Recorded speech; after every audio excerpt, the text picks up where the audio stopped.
Vaccine into the arms of Americans is proving to be no simple task, and those obstacles are even more overwhelming for rural healthcare providers. Omar Jimenez explains the challenge and shows us how one group is overcoming the obstacle. And we're not just talking about a few miles to a suburb, we're talking about hundreds of miles. Right, we are talking about hundreds of miles. In rural America, the journey to administering a COVID-19 vaccine is a long one. Our couriers travel many, many miles. Our physicians, our staff travel miles. Many of the providers in those rural areas live there, but then also we do send some out from other areas to meet the needs of that population.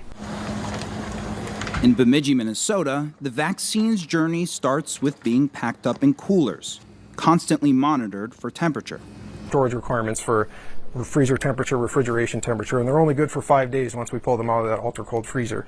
So that data logger is a piece of equipment that monitors the temperature during transport until they get to a refrigerator at their hospital. It's nice to play offense for a change. Once they're secured and ready to go, the next step is getting in a minivan and driving.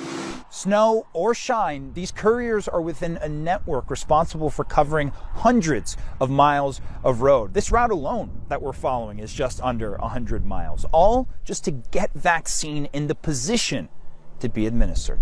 This drive is going from Bemidji eventually to a town called Thief River Falls, Minnesota, right around 70 miles from the Canadian border.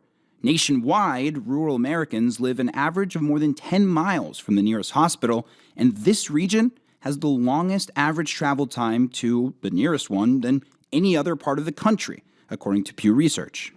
And these courier routes are within a larger network from Sanford Health that covers more than 200,000 square miles across multiple states, anchored by just 5 locations drivers launch from that can actually store the vaccine for them.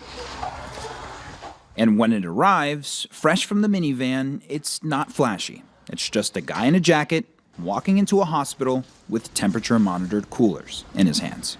But in a small town like Thief River Falls, population around 9,000, it means everything, especially since they thought they had avoided the pandemic, until they didn't.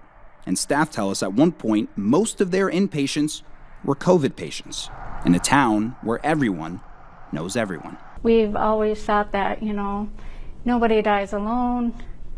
The family is a huge part of their care, their emotional and physical well-being, and then not being able to have them here.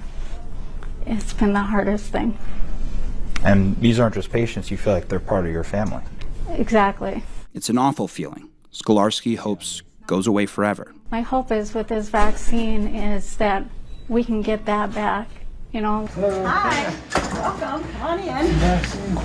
I think it's something we, in the past, have really taken for granted, to walk into the hospital and visit our loved ones. And that same feeling of hope persists, no matter the population density and no matter the distance, as part of that long journey for the vaccine. A big night of hockey around the area. Beth is in with those highlights and more next.